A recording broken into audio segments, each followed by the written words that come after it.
Yet another showdown between branches of government. To whom does the White House have to answer? Senator Gary Peters is here on that and much more.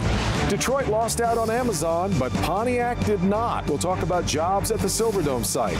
And Detroit celebrates its unique designation as a city of design. Today is Sunday, September 22nd, 2019, and this is Flashpoint. All right, welcome to Flashpoint on this last day of summer 2019. We do have a very full morning to get to. First up, Senator Gary Peters is going to be here. These days, we seem to lift crisis to crisis. Well, now it's the whistleblower crisis. We're going to talk to the senator about that, but also about everything from immigration to the new NAFTA. Is it any better than the old one? Also today, we're going to get the rundown on some 1,500 new jobs coming to the old Silverdome site, courtesy of Amazon, who, by the way, also placed a massive order for electric vehicles from the Detroit area startup Rivian. So Detroit cashes in on Amazon even without getting the headquarters. And it's Detroit Design Month. Why is that worth celebrating? Well, because Detroit is the only UNESCO designation city of design in the United States. We're going to talk about that too, all today on Flashpoint.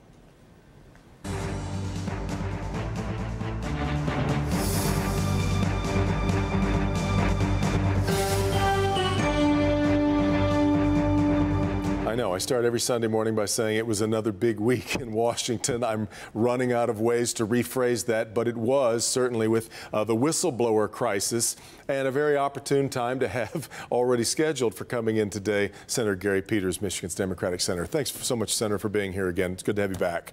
I want to start with the broader picture. As you and I record our conversation, I don't know what else is still going to fall out on the whistleblower crisis, but what I think a lot of people are seeing is more and more the White House, the executive branch, not feeling that it necessarily has to answer very much to the legislative branch. We've watched a number of subpoenas going unanswered from Congress. What are your thoughts about where we are right now? Well, it's really at an unprecedented place where you have the executive engaged in all sorts of activities. The Congress has a very specific role, as outlined in the U.S. Constitution, to provide oversight. It's all part of the checks and balances that our founders were very clear on, and how important that was to the functioning of a democratic republic. But as you mentioned, when subpoenas aren't answered, it's tough to do the oversight function. It's also tough in the Senate when we have a leader, Mitch McConnell, who says that before we even do things on the Senate, he has to clear with the president before anything comes to the floor. That's clearly not in the Constitution. The Senate and the Congress is a separate branch of government. You don't get permission from the executive. But between executive orders, between the president's ability to declassify whatever information he deems fit at any time, are we finding out maybe that the office of president is more powerful than we've realized before? Well, it is more powerful than, at least in the past. And, you know, part of that is Congress's fault. And this is not just a recent. Over many, many years, Congress continued to basically delegate more and more to the executive and didn't want to step up to do the role that the Congress was supposed to do. I think now we have a policy that says that a sitting president can't be indicted, right, which I guess would suggest that he is above the law in many ways, right? At least during his presidency. Obviously, after you leave the presidency, that's different. But I think that's the case. Is we've got to start bringing that back in the Congress. We should be doing that on a bipartisan way. This is not about Democrats or Republicans. This is about good constitutional government where you have checks and balances. And quite frankly, in the past, the Congress has delegated way too much authority. But do we have a bipartisan way right now? No, it's really tough. Now, I work on a bipartisan way. I'm very pleased that most all of the legislation that I put forward, I always work with a Republican colleague. I believe that's really the only way that you have long-standing policies put in place is when you can get those kinds of agreements. But on the big issues, it's tough, and it's hyper-partisan right now. We have to get back to the days of regular order, is what we call it, where you'd actually try to find some common ground. You've, among the things, I guess, that have troubled you about the White House, you've been working on this Hotel Act. Explain why you think that this has become an egregious matter to you. The Hotel Act relates to federal employees spending taxpayer money at a hotel property owned by the president or any high-ranking official. You know, I'm ranking Democrat on Homeland Security and Government Affairs. Right.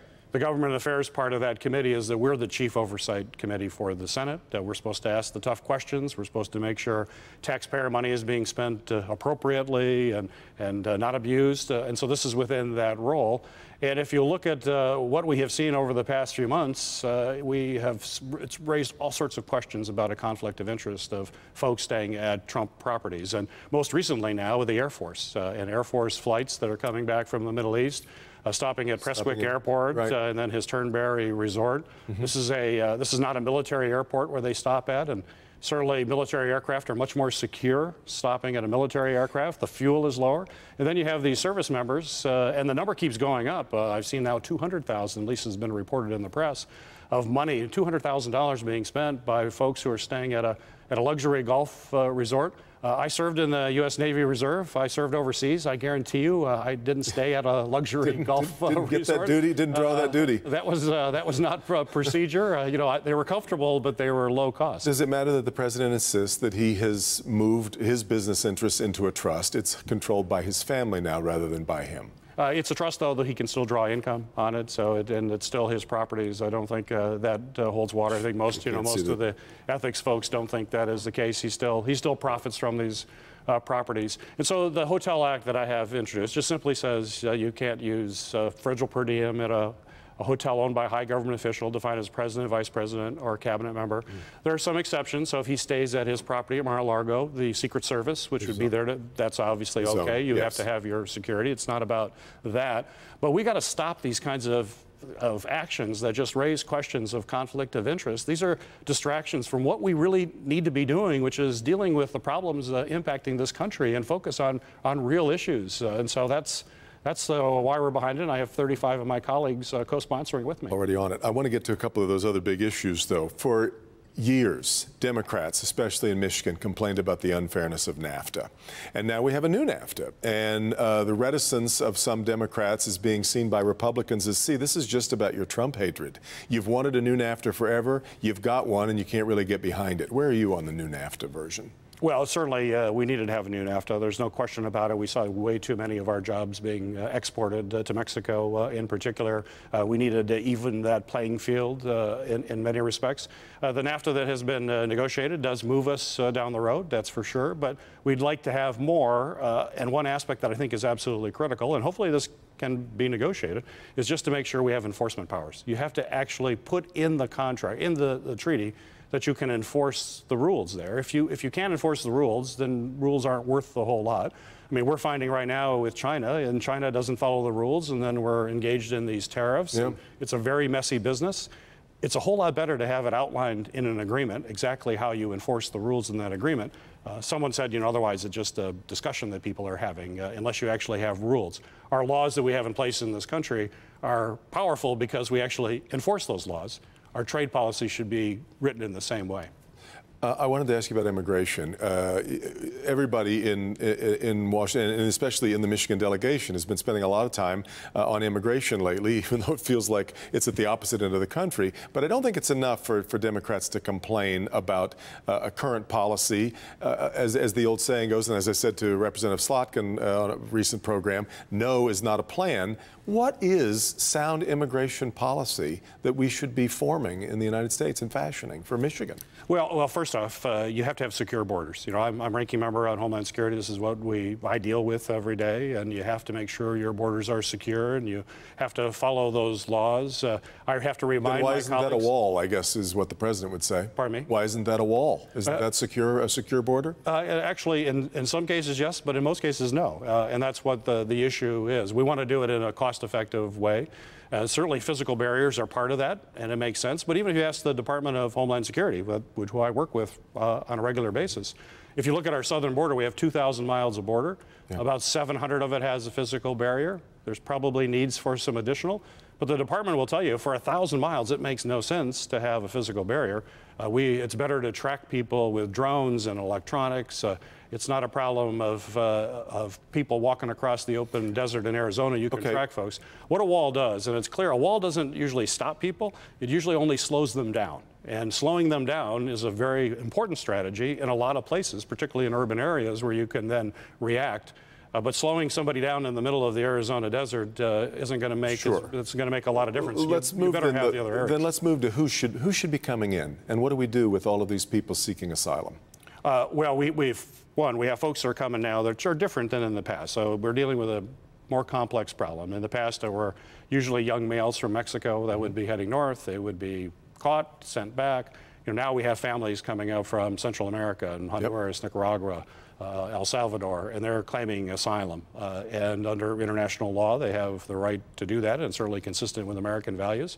But we have to speed up the process dramatically, the due process that folks go through. There's a very large backlog now. The backlog continues to grow. We have appropriated more resources to one, deal with the humanitarian issues, which we have to deal with. I don't think anybody thinks that folks coming across the border seeking asylum should be treated in a horrible way and not treated with human dignity. So we have to make sure we're dealing with the humanitarian aspects, but then speed up the legal process so you can determine whether or not it's a legitimate claim. And if it's not, they need to be sent back home. But while they're waiting for that, should they be staying here during that interim?